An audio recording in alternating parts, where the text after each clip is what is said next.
Praise the Lord. आप सबको यीशु मसीह के नाम में एक और बार जय मसीह की।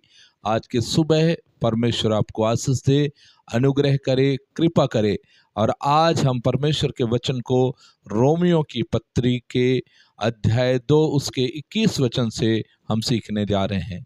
मेरे प्रियो, हमने सफलतापूर्वक 20 वचन तक प्रभु के वचन को हमने सीख लिया है और आज हम 21 वचन से आगे सीखेंगे। हमने 20 वचन तक सीखा कि किस तरह परमेश्वर यहूदियों को चुना और यहूदियों को कितना अधिकार दिया, कितना उन्हें सामर्थ्य दिया, कितना पावर दिया। उसके बाद भी उन लोगों ने उस अधिकार का हनन किया और वो जो वचन प्रभु उन्हें दिया था उसके खिलाफ उन्होंने काम किया। लेकिन आगे हम देखते हैं कि पौलुस उनके विषय में और क्या क्या बातें कह रहा है। आज हम बड़े आनंद के साथ, बड़ी खुशी के साथ परमेश्वर के वचन को सुने। मेरे प्रियो, आशा है कि आप सब लोग अच्छे होंगे और मैं भी अच्छा हूँ। परमेश्वर का धन्यवाद हो। प्रभु आप सबको बहुत आशीष दे। इस समय हम आगे परमेश्वर के वचन को सीखने जा रहे हैं। आप सब लोग बाइबल अपने हाथ में ले लें और मैं चाहता हूँ इस समय हम परमेश्वर के वचन रोमियो की पत्री 2 अध्याय उसके 21 वचन को पढ़ेंगे। अतः क्या तू जो दूसरों को सिखाता है अपने आप को नहीं सिखाता? क्या तू जो चोरी ना करने का उपदेश देता है आप ही चोरी करता है? 24 वचन तक। तू जो कहता है व्यभिचार ना करना, क्या आप ही व्यभिचार करता है? तू जो मूर्तों से घृणा करता है, क्या आप ही मंदिरों को लूटता है? तू जो व्यवस्था के विषय में घमंड करता है, क्या व्यवस्था ना मानकर परमेश्वर का अनादर करता है? क्योंकि तुम्हारे कारण अन्य जातियों में परमेश्वर के नाम की निंदा की जाती है, जैसा लिखा भी है। Okay, praise the Lord. परमेश्वर का धन्यवाद हो। आज हम लोगों ने प्रभु के वचन को 21 वचन से 24 वचन तक पढ़े। आइए हम इसे समझने के लिए हम प्रभु से दुआ करेंगे और मैं चाहता हूं हम एक प्रार्थना करेंगे। ग्रसित दुआ करो। सर्वशक्तिमान परमेश्वर पिता, हम धन्यवाद देते हैं प्रभु जी। हालेलुया। सारा आदर और महिमा के योग प्रभु हम आपके सम्मुख में आते हैं, आपसे विनती करते हैं परमेश्वर। प्रभु जी आज की क्लास को प्रभु जी हालेलुया आप अपने नियंत्रण में लीजिए। आप प्रभु जी जितने भी सीखने वाले लोग उनको ज्ञान बुद्धि प्रदान कीजिए परमेश्वर पिता। मैं दास को भी प्रभु जी आप हालेलुया वचन को सिखाने के लिए प्रभु आप उनमें गाढ़ा अभिषेक मस्सा कीजिए। हालेलुया अपने स्वर्गीय ज्ञान बुद्धि को डाल दीजिए परमेश्वर पिता। हम धन्यवाद देते हैं। जब तक क्लास चलती है तब तक परमेश्वर पिता संग और साथ रहना। धन्यवाद यीशु मसीह के नाम से दुआ मांगती हूँ, आमीन। आमीन आमीन। ओके, परमेश्वर का धन्यवाद हो। यहाँ पद 21 से 24 तक हमने पढ़ा। यहाँ पर 2 बातों को हम लोग सीख सकते हैं मुख्य रूप से, और ये वह 2 बातों से पौलुस जो है उन यहूदियों को, उकसावे को उनका बढ़ावा देता है कि किस तरह से तुम इस 2 बातों के कारण परमेश्वर के विरुद्ध काम कर रहे हो और प्रभु के विरुद्ध जा रहे हो। तो पहला बात, उन्होंने अपने ज्ञान और अपने पैसे के विरुद्ध पाप किया। मैं पिछले क्लास में आपको बताया था कि उनके पैसे के विषय में, कि उनका पैसा क्या था, और पौलुस कहता है तुमने उसके विषय में विरुद्ध में पाप किया है। उन्होंने स्वयं वही किया जिससे दूसरों को बचने की शिक्षा दी, दूसरों को सिखाता है। तो पौलुस कहता है कि जब तुम दूसरों को बचने का शिक्षा दे रहे हो, दूसरों को सिखा रहे हो, दूसरों को आगे बढ़ा रहे हो, तो क्या तुम खुद उसको मान रहे हो? क्या जिन बातें तुम दूसरों को सिखा रहे हो, क्या खुद उन बातों को सीख रहे हो? मेरे प्रियो, आज भी हमारे लिए ये शिक्षा बहुत जरूरी है। आज मसीही जगत के लिए ऐसी शिक्षा बहुत आवश्यक है। आज बहुत सारे प्रभु के सेवक लोग ऐसे हैं जो सिखाते हैं लेकिन उसको खुद पालन नहीं करते। तो यदि हम सिखा रहे हैं और खुद से हम अपने जीवन में उन बातों का पालन नहीं कर रहे हैं तो हम दोषी ठहरेंगे। इसलिए याकूब की पत्री को जब हम पढ़ते हैं 3 अध्याय पहला वचन, तो वहां पर लिखा है और उपदेशक और भी ज्यादा दोषी ठहरेंगे। क्यों ठहरेंगे? क्योंकि क्या किया है उन्होंने? उपदेश तो दिया है लेकिन उसका खुद से पालन नहीं किया है। तो मेरे प्रियो, ऐसा ही फरीसियों के बीच में, शास्त्रियों के बीच में, यहूदियों के बीच में हम देख सकते हैं कि वो लोग खुद को बहुत अच्छा से दूसरों को बहुत अच्छा शिक्षा दे रहे हैं, लेकिन खुद को वो नहीं सिखा रहे हैं। और ये बहुत बड़ा पाप है, अपराध है जो परमेश्वर के खिलाफ में है। दूसरी बात यदि मैं बोलूं तो शिक्षण जो है उस दान का एक हिस्सा है जो आप अपने घर से शुरू होता है। हालांकि इसे वहां समाप्त नहीं होना चाहिए। तो आपको और मुझे जानना चाहिए कि जो चीज़ें हम अपने घर से शुरुआत किया, अपने परिवार को सिखाया, अपने बाल बच्चों को सिखाया, वो यही समाप्त नहीं होना चाहिए, वो आगे लोगों तक भी बढ़ना चाहिए। लेकिन क्या होता है, हमारे घर से शुरू हुआ और घर में ही क्या हो गया, वो समाप्त हो गया।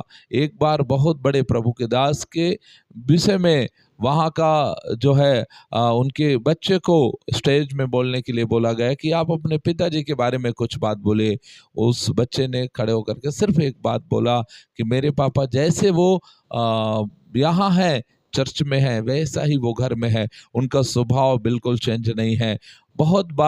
बहुत सारे आज प्रभु के दास लोग चर्च में कुछ और रहते हैं लेकिन घर में कुछ और रहते हैं। तो इस प्रकार के हमारा लाइफ नहीं होना चाहिए, इस प्रकार के हमारा जीवन नहीं होना चाहिए। और यदि ऐसा हमारा जीवन है तो हम अपने ज्ञान और हमारा जो पेशा है हम उसके विरुद्ध पाप करते हैं।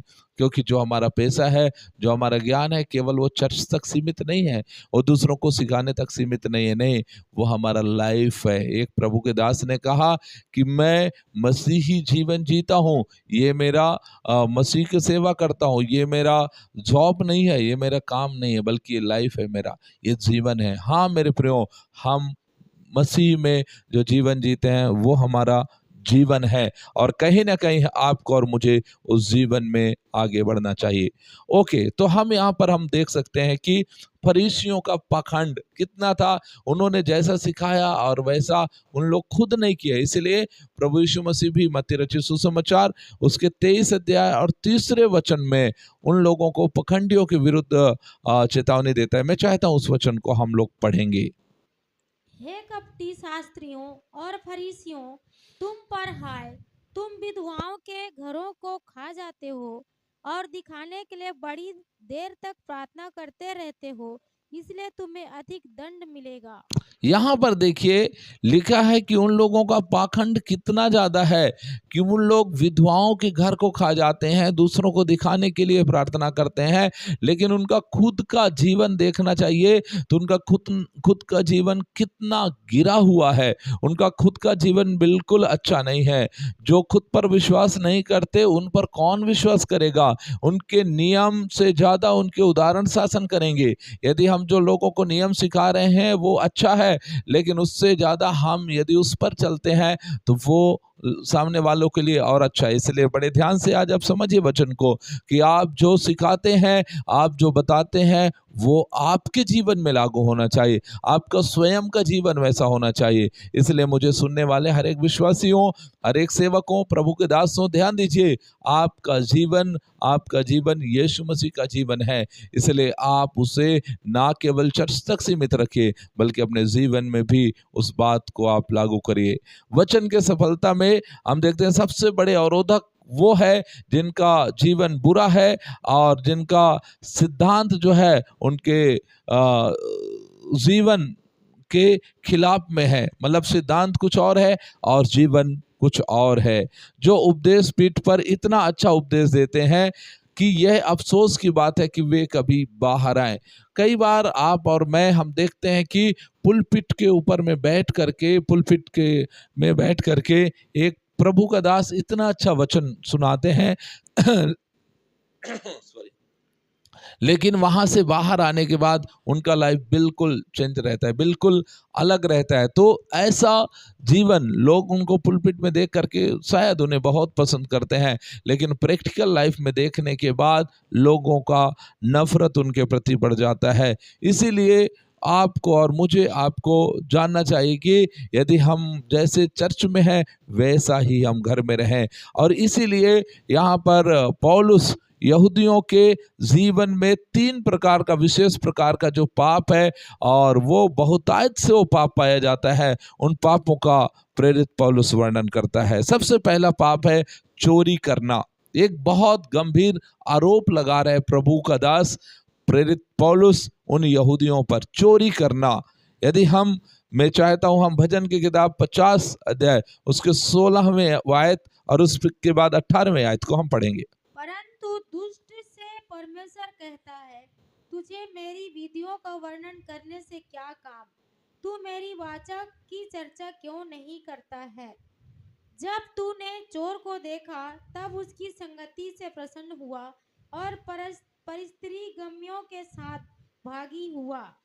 यहां पर देखिए इस बात को कि जब तू चोर को देखा तो तू प्रसन्न हो गया, खुश हो गया। तो यहूदियों के विषय में प्रेरित पौलुस बताता है कि चोरी करना मतलब तुम इस तरह से चोरी करते हो, परमेश्वर के विधियों का घोषणा जरूर करते हो लेकिन तुम चोरी करते हो। और कहता है जब तूने चोर को देखा तो तूने उसकी मान ली। और इसके अलावा यदि हम देखें तो फरीसियों के जीवन में उससे भी भयानक पाप था, और वो विधवाओं के घरों को खा जाते थे और ऐसे ऐसे आरोप उनके जीवन में लगा हुआ था। यदि विधवाओं के घरों को खा जाना मतलब ये सबसे बड़ी चोरी और डकैती है। मत्ती 23 उसका 14 वचन को जब हम पढ़ते हैं तो आपको ये बातें मालूम हो जाएगा। पढ़िए। हे कपटी शास्त्रियों और फरीसियों, तुम पर हाय, तुम विधवाओं के घरों को खा जाते हो और दिखाने के लिए बड़ी देर तक प्रार्थना करते रहते हो, इसलिए तुम्हें अधिक दंड मिलेगा। देखो यहां पर कितना बड़ी बात कह रहा है प्रेरित पौलुस फरीसियों के लिए और शास्त्रियों के लिए। और यहाँ पर यीशु मसीह का ये संदेश है। यीशु मसीह संदेश दे रहा है कि तुम विधवाओं के घरों को खा जाते हो, और इससे और ज़्यादा बुरी बात क्या हो सकती है कि देर तक तुम प्रार्थना करते हो। मतलब एक लाइफ दिखाने का जीवन अलग है और जीने का जीवन अलग है। तो इस प्रकार से दो रंगी जीवन जीने वाला व्यक्ति, दो प्रकार का जिंदगी में जीवन जीने वाला व्यक्ति परमेश्वर के राज्य में ग्रहण योग्य नहीं होगा। इसलिए मेरे प्रियो, आज ही हमें, जब हम इस संदेश को सुन रहे होते हैं, हम अपने जीवन को पूरी रीति से आज हम तैयार करें कि हम उन कपटी शास्त्री फरीसियों की तरह नहीं, हम परमेश्वर के वचन के अनुसार हम जीवन को व्यतीत करेंगे। दूसरा उनका सबसे बड़ा जो पाप था वो है व्यभिचार। व्यभिचार मतलब यह भी पाप जो है पौलुस उनके ऊपर में आरोप लगा रहा है, एक गंभीर आरोप लगा रहा है कि तुम ना केवल चोरी करते हो बल्कि व्यभिचार करते हो। और यदि हम भजन उसका 50 और उसके 18वें आयत को हम फिर से एक बार पढ़ेंगे। जब तूने चोर को देखा तब उसकी संगति से प्रसन्न हुआ और परस्त्री गमियों के साथ भागी हुआ। यहां पर प्रभु का दास कहता है तू व्यभिचारियों के साथ भागीदार रहा। और कहा जाता है कि बहुत से यहूदी रब्बी इस पाप के लिए कुख्यात थे। बहुत से यहूदी जो प्रचारक थे, रब्बी थे, उपदेशक थे, शास्त्री फरीसी, वो इस पाप के लिए फेमस थे, कुख्यात थे। तो इन बातों को आज हमें समझना चाहिए कि उपदेश में क्या बोल रहे हैं लेकिन उनका लाइफ क्या है, उनका जीवन क्या है, उनकी जिंदगी क्या है। तो आज यदि हम ऐसा जीवन जी रहे हैं तो प्लीज इसी समय हमें वहां से टर्न होना चाहिए, मुड़ना चाहिए और हम परमेश्वर के लिए काम करना चाहिए, प्रभु के लिए आगे बढ़ना चाहिए। और तीसरा जो पाप है वो ये है कि पवित्र वस्तुओं को अपवित्र करना, अर्थात जो वस्तुएं पवित्र है उनको अपवित्र किया जा रहा है। मतलब परमेश्वर जिनको पवित्र ठहराया है उनको भी आप अपवित्र करने की कोशिश कर रहे हैं। लूटना तब विशेष कानून के तहत ईश्वर को समर्पित थी। और यह उन लोगों पर आरोपित किया जाता है जो मूर्तियों से घृणा करने का दावा करते हैं। बेबीलोन में बंदी बनाए जाने के बाद यहूदियों ने भी ऐसा ही किया। उस भट्टी ने उन्हें हमेशा के लिए उनकी मूर्ति पूजा की गंदगी से अलग कर दिया, लेकिन उन्होंने ईश्वर की पूजा में बहुत विश्वासघात किया। पुराने नियम के चर्च के अंतिम दिनों में उन पर दशमांश और भेंट में ईश्वर को लूटने का आरोप लगाया गया। यदि हम मलाकी की किताब उसके 3 अध्याय उसके 8वें और 9वें आयत को पढ़ेंगे। क्या मनुष्य परमेश्वर को धोखा दे सकता है? पर देखो, तुम मुझको धोखा देते हो और तो भी पूछते हो हमने किस बात में तुझे लूटा है? दशमांश में और उठाने की भेंटों में। तुम पर भारी श्राप पड़ा है, क्योंकि तुम मुझे लूटते हो, वरन सारी जाति ऐसा ही करती है। ओके, देखो, पवित्र वस्तु क्या है? पवित्र वस्तु वो है जो परमेश्वर के लिए पवित्र किया गया है। परमेश्वर ने दशमांश के विषय में कहा कि वो परमेश्वर का है, वो प्रभु के भवन में रहने के लिए है, लेकिन उसको भी क्या कर रहे हो तुम? अपवित्र कर रहे हो, उसको भी अशुद्ध कर रहे हो। तो इन सारी बातों को लेकर के, और इतना ही नहीं बल्कि उन चीजों को लूट करके आप क्या कर रहे हो? उनको अपने लिए अलग कर रहे हो, उनको अपने तरीके से आप इस्तेमाल कर रहे हो, और इतना ही नहीं बल्कि उनको अपने वासनाओं की सेवा के लिए इस्तेमाल कर रहे हो। यह लगभग मूर्ति पूजा के बराबर है। हालांकि यह अपवित्रता मूर्तियों के प्रति घृणा के साथ छिपी हुई थी। उन लोगों को दूसरे दिन कड़ी सजा दी जाएगी जो दूसरों में पाप की निंदा करते हुए खुद भी वहां या उतना ही बुरा या उससे भी बुरा करते हैं। तो आपको क्या लगता है कि यदि हम गलती कर रहे हैं और हम उस बात को सिखा भी रहे हैं, तो हमारे ऊपर ज्यादा दंड दिया जाएगा, कड़ी दंड हमारे जीवन में आ सकता है, क्योंकि हम इस तरह से जो काम करते हैं, परमेश्वर के पवित्र वस्तुओं को अपवित्र करते हैं, उसके पवित्र व्यवस्था को अपवित्र करते हैं, उसके पवित्र आज्ञाओं को हम अपवित्र करते हैं, उसके आदेशों को हम अपवित्र करते हैं। यदि हम ऐसा करते हैं तो निश्चय हमारे जीवन में अधिक दंड आएगा और हम परमेश्वर के न्याय सिंहासन के सामने एक दिन खड़े होंगे और हम स्थिर नहीं रह पाएंगे। तो इस तरह पौलुस उनको बताता है कि 3 प्रकार का पाप, पहला चोरी करते हो तुम, दूसरा व्यभिचार करते हो, और तीसरा पवित्र वस्तुओं का अपवित्र करते हो, अर्थात लूटते हो तुम परमेश्वर के चीजों को और उसको अपने फायदे के लिए इस्तेमाल करते हो। ओके, दूसरा प्रकार का जो गलती उनके जीवन में है, जिनके लिए पौलुस उनको कहता है कि उनके उकसावे को बढ़ाता है, वो ये है कि उन्होंने अपने पाप के द्वारा परमेश्वर का अपमान किया। हाँ, अपने पाप के द्वारा उन्होंने परमेश्वर का अपमान किया। पहले मैं आपको बताया कि उन्होंने अपने ज्ञान और अपने पैसे के विरुद्ध पाप किया, और दूसरा बात मैं आपको बताया कि अपने पाप के द्वारा परमेश्वर का अपमान किया, जबकि परमेश्वर और उनकी व्यवस्था उनके लिए सम्मान की बात थी, जिस पर वे घमंड करते थे और गर्व करते थे। हाँ, आज हमारे लिए भी परमेश्वर का जो व्यवस्था है, परमेश्वर का जो वचन है, बाइबल, हमारे लिए सम्मान की बात है, और निश्चय कि हम उस पर गर्व करते हैं। वे परमेश्वर और उनकी व्यवस्था का अपमान कर रहे हैं।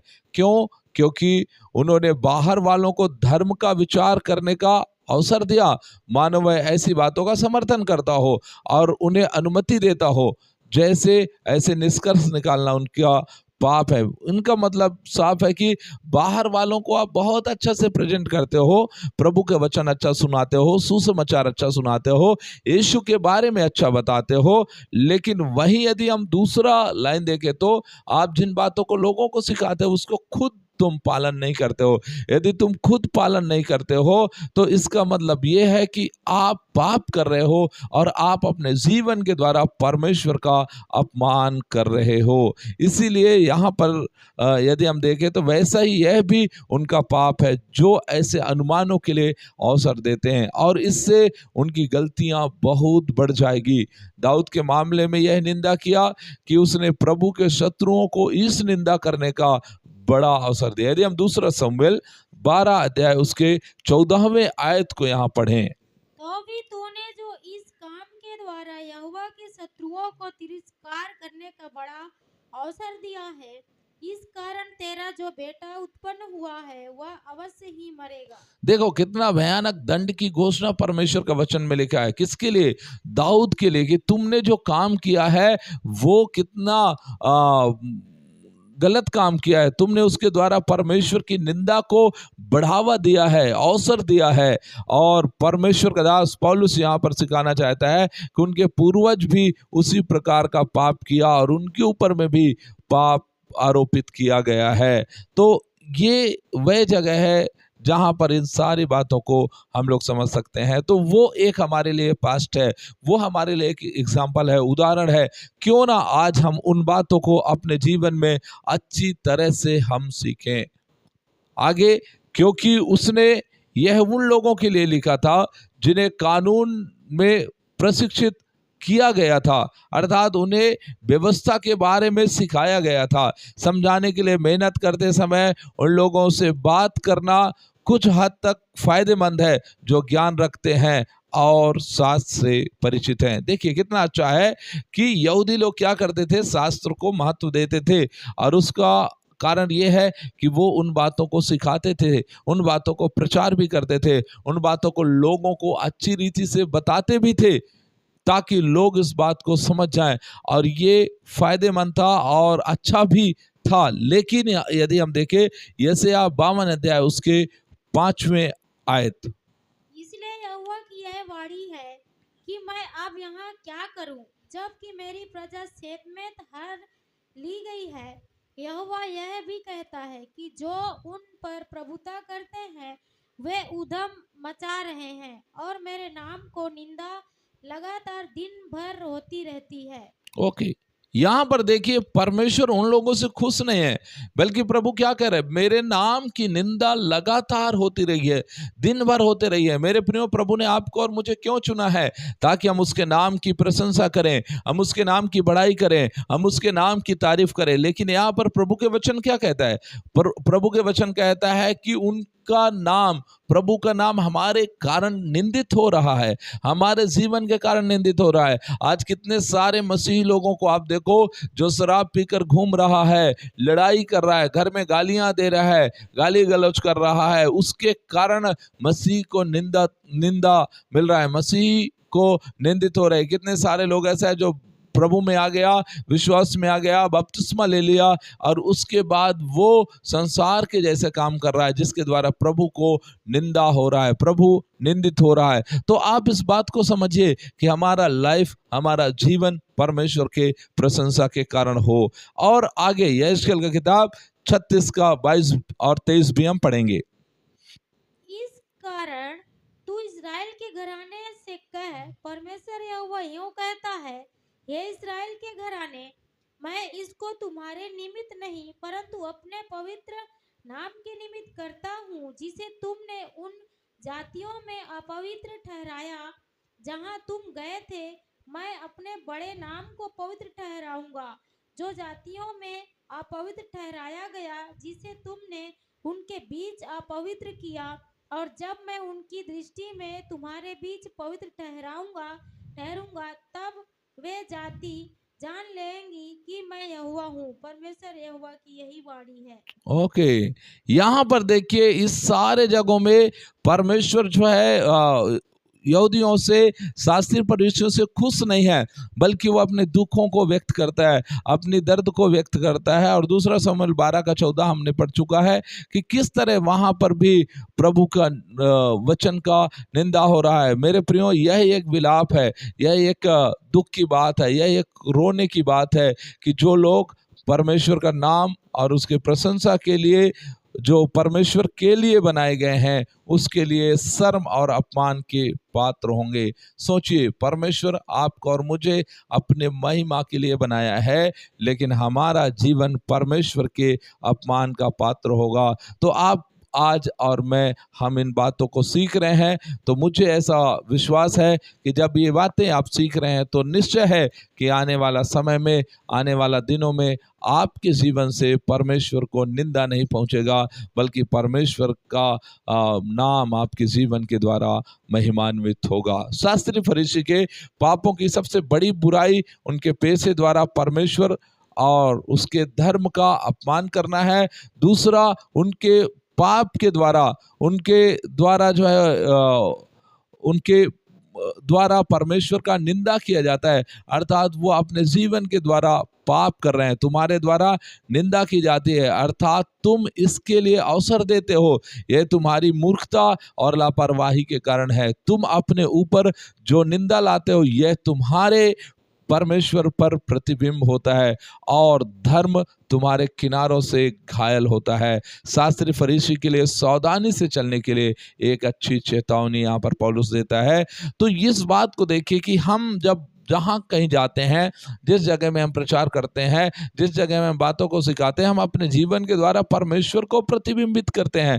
अर्थात परमेश्वर को हम दिखाते हैं कि परमेश्वर ऐसा है, परमेश्वर वैसा है। लेकिन जब हम वो जीवन खुद से नहीं जीते हैं तो ये परमेश्वर के निंदा को अवसर मिलता है। इसलिए आप कभी भी परमेश्वर के निंदा को बढ़ावा मत दीजिए, परमेश्वर के निंदा को बढ़ावा मत दीजिए। बल्कि पहला तीमुथियुस 6 अध्याय उसके 1 वचन के अंदर हम देखें, पौलुस एक बड़ी चेतावनी देता है।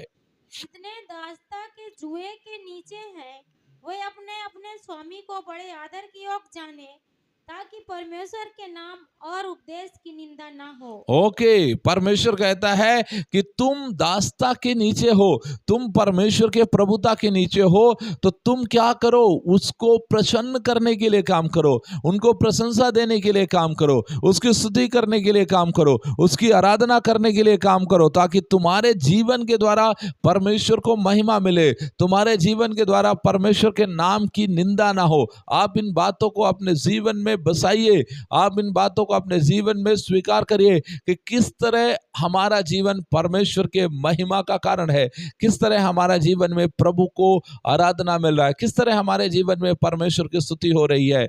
मेरे प्रियो, बड़े ध्यान से आज हमें अपने आप को देखने की जरूरत है।